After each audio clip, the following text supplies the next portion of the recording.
Hey, is Marie going to cook for New Year's this time? My mother-in-law's immediate reaction was a wave of hands in front of her face followed by laughter. No way, that's impossible. My daughter-in-law couldn't cook to save her life. She's the hopeless housewife who can't even manage a New Year's feast. I handle all the cooking around here. Her laughter grated on my nerves. It wasn't a joke, nor just playful banter. It was a direct insult. I had finally had enough. It was time to stand up for myself. I'm Marie, 28 years old, married just last year. I'm a full-time housewife who actually enjoys cooking, even if my husband's taste is forgiving as long as it's edible. He's kind, and we live in a newly renovated large house with a spacious kitchen island I've always dreamed of. It should be the ideal life. But from the start of my marriage, there's been one problem. My mother-in-law. She fancies herself a culinary expert and sees me as a failure of a wife who can't cook. I could bear it if that's all she thought, but she's the type to make sure everyone hears about it. Just yesterday, she was loudly complaining to the neighbor's wife while I was hanging out laundry. My daughter-in-law can't even cook properly. Oh, it's terrible. I wonder what kind of education she had. My son is so unfortunate. I can't believe it, she exclaimed, her words like barbs that nearly snapped the clothespin in my hand. Enduring her criticisms of my cooking was one thing, but hearing her disparage my parents was intolerable. I held my parents in deep respect, having learned countless lessons from them. Yet my mother-in-law never bothered to understand or appreciate any of that. Instead, she chose to slander me daily. Today was no different. I could hear her sharp voice spreading gossip through the neighborhood. She doesn't even know how to season properly. If I don't cook, there's no flavor at all. Why did my son marry someone like her? The neighbors joined in, adding their own comments. Brad seems to have added tough to his plate. Why don't you teach her? I wish they would just stop, I muttered, my grip on the glass tightening until it cracked in my hand. In the evening when Gregory, my husband, arrived home, my mother-in-law was in the shower. Seeing an opportunity, I decided to share everything I had been holding back with him. Can't you do something about your mother? She's going around the neighborhood every day saying I can't cook. Can't you talk to her, Gregory? As I hung up the jacket he handed me, I opened up about my mother-in-law's behavior. Gregory isn't particularly fond of his mother, and he cares about me, so I expected him to defend me. I thought he would sympathize and say, that must be difficult. But his response was completely unexpected. Well, Mom has always been very particular about cooking, Gregory said, scratching his head and looking troubled. Particular about cooking, I almost blurted out. With all that heavy seasoning. I stared at Gregory in disbelief, but he remained serious. Come on, she's a good cook, right? Well, I don't really know much about good or bad cooking. Anyway, please get along with Mom. That's a wife's duty, isn't it? With that, Gregory left the room. Is this some kind of joke? That thought echoed in my mind. A good cook, a wife's duty. What does that even mean? A rush of frustration surged through me all at once. In truth, though I hate to admit it, my mother-in-law's cooking isn't exactly delicious. She's taken charge of all the cooking for the past year to keep me from doing it, but I've never found it enjoyable. She firmly believes that more seasoning equals better taste. Gregory, raised on that flavor, always finishes his meals without complaint, but I struggle to eat it every day. Consuming such heavily seasoned food isn't good for my health, and I worry it might even dull my taste buds. I managed to finish it somehow, afraid of the repercussions if I left any on my plate. Alone in the quiet of our bedroom, I let out a heavy sigh. The shock wasn't that Gregory didn't criticize his mother's cooking. It's a wife's duty, huh? It was that he didn't take my feelings seriously in moments like this. I longed for the taste of my parents' home cooking. As the year-end approached, the anticipation grew. It would be my first New Year since marrying into this household. It's customary for relatives to gather and enjoy a feast prepared by my mother-in-law. When Gregory mentioned this, I couldn't help but silently question, really? But outwardly, I just replied with an "oh." The relatives who come every year to savor my mother-in-law's cooking must be accustomed to it by now, but I couldn't shake the feeling of sympathy for them. Despite my mother-in-law's criticism of my bland taste and culinary skills, I have confidence in my cooking abilities, instilled in me by my parents. I yearned to cook for everyone and perhaps refine Gregory's palate. With determination, I braced myself to broach the subject with my mother-in-law, knowing it was a long shot. Mother-in-law, regarding the New Year's celebration feast. Here's the plan. I called out to her as she energetically pulled out large plates and pots in the kitchen, I'll help too. But when my mother-in-law turned around, her expression already signaled refusal. Marie, you can't even cook properly. So how can you prepare food for the New Year's celebration? You know that not just our family, but all the relatives will be here, right? That's why I'm saying this. I'm married into this family. It's my duty as a wife to. I argued desperately, but my mother-in-law simply shook her head. No, no. Do you want to create an awkward atmosphere right at the beginning of the new year? Everyone comes for my cooking. We can't disappoint them. If you understand, please don't interfere. I could only suppress my frustration as I watched her back. The new year arrived, and relatives began to gather. There were about 20 of them, more than I had anticipated. Many I hadn't seen since the wedding. Marie, Happy New Year. It's been a while. Are you settling into married life? I greeted each relative warmly, ushering them into the spacious dining room that had initially amazed me upon moving in. The unusually large dining room seemed perfectly suited for such gatherings. Inside, my mother-in-law was already engaged in conversation with arriving relatives. Then, one of them asked, "By the way, is Marie preparing the feast this year?" My mother-in-law's immediate response was to wave her hands in front of her face and laugh. "That's impossible. My daughter-in-law can't cook at all. She's a hopeless housewife who can't even manage a New Year's feast.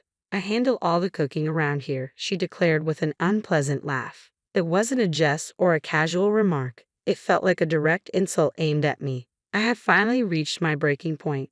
"Mother-in-law, please let me prepare the New Year's feast this time. If it doesn't turn out well, you can always make a palate-cleansing dish," I suggested, breaking the tense silence that followed. After a moment, the room began to buzz with murmurs from the relatives. "Well, I certainly don't want a disappointing meal, but they say practice makes perfect, right? All right, fine. If it doesn't work out, Frida can step in." My mother-in-law finally relented, sensing the tide of opinion among the relatives shifting towards giving me a chance. "Very well then, Marie, you can take the reins this year." Her words carried a hint of reluctance. "But remember, I could always step in. Ladies and gentlemen, indulge this hopeless housewife's whims for once." Oh, I have plenty to say about this. My heart swelled with pride at the opportunity to showcase my cooking skills in front of everyone. It was time to turn the tables. All that remained was to give it my best shot. The meal turned out perfectly. As the beautifully arranged feast sat on the large platter, exclamations of admiration filled the room from our relatives. "Wow, it looks delicious. Well done, Marie. This isn't something just anyone could pull off." Amidst such praise, my mother-in-law, who had returned from shopping for the palate-cleansing dish, glanced at my spread. "It looks all right, I suppose, but it's probably bland." She emphasized the word probably, clearly reluctant to give credit. Then she added pointedly, "Well, I'd better get started on the palate-cleansing dish," and hurried into the kitchen. Disregarding her, I busied myself distributing paper plates and forks to the relatives. "Please, everyone, enjoy." Even as my mother-in-law headed towards the kitchen, her attention remained fixed on us. The relatives, in turn, accepted the food and sampled it. "This is," someone murmured, their voice quivering. My mother-in-law chuckled with apparent satisfaction. "See, I told you. This is why she's the incompetent daughter-in-law. Everyone, you don't need to force yourselves to eat. I'll prepare the palate-cleansing dish right away." Her tone was triumphant, but it was swiftly drowned out by sounds of delight. "This is the first time. I've never tasted New Year's food this delicious. It's restaurant quality. It's even better, like a meal from a fancy hotel." "Marie, where did you learn to cook like this?" My mother-in-law stood amidst the lively crowd, stunned into silence. With everyone's attention fixed on me and no one paying heed to my mother-in-law, I made up my mind to reveal the truth to everyone. My family owns a renowned French restaurant celebrated for its authentic cuisine, even recognized in the Michelin Guide. My father, now the fifth generation overseeing all culinary operations, and my mother, from a lineage of chefs, wholeheartedly supports him. Growing up, I absorbed the art of cooking by observing my parents. By the time I reached upper elementary school, I was earnestly learning from them. Though my brother is poised to inherit the restaurant, and despite my new life after marriage, the culinary knowledge passed down from my parents remains a source of pride within me. That's why I couldn't tolerate my mother-in-law's dismissive remarks and actions undermining my culinary skills. Denying my cooking is tantamount to denying my parents and the restaurant that has been our family's legacy for generations. I did mention this before we got married. Mother-in-law. My mother-in-law, often dismissive and condescending, seemed to view me merely as the daughter of a small countryside restaurant. And Gregory, indifferent to food, probably couldn't discern the difference between a family-run establishment and authentic French cuisine. I sometimes wonder why I married into this family, I muttered to myself. When I turned to the voice calling me, several pairs of eyes met mine, hesitant yet expectant. Can we have seconds? I want more too. Despite the generous portions of the feast I had prepared, it had been completely devoured. Suddenly, a wave of happiness washed over me, and I could feel tears welling up. Receiving praise for my cooking should have felt routine, something I'd known before I got married. Yet over the past year, I seem to have forgotten that sensation entirely. Yes, I'll prepare more right away. With determination, I hurried out of the room, passing by my motionless mother-in-law. Come to think of it, she had bought some ingredients. Regardless, I was determined to serve these guests to the best of my abilities. Mother-in-law, I'll use these ingredients, okay? I announced, but received no reply. The groceries remained untouched in the kitchen. As I reached to inspect the contents of the supermarket bag, someone entered the kitchen.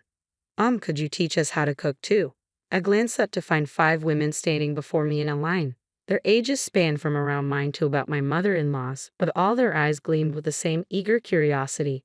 The food was amazing. We'd love to learn from you.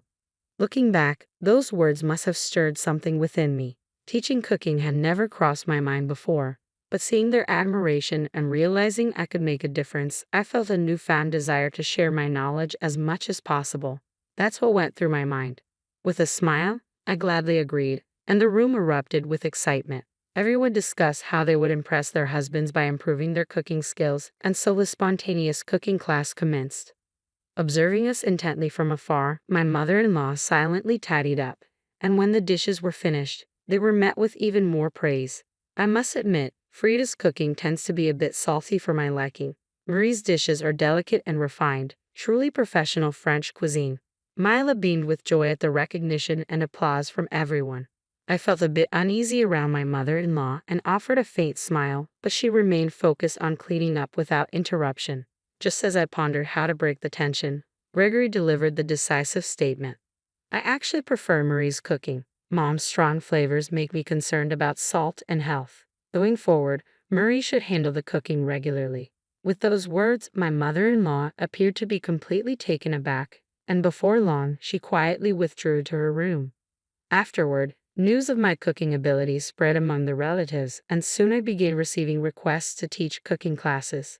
Initially hesitant, I recalled the joy of the impromptu New Year's cooking session and decided to accept, realizing people valued my culinary skills.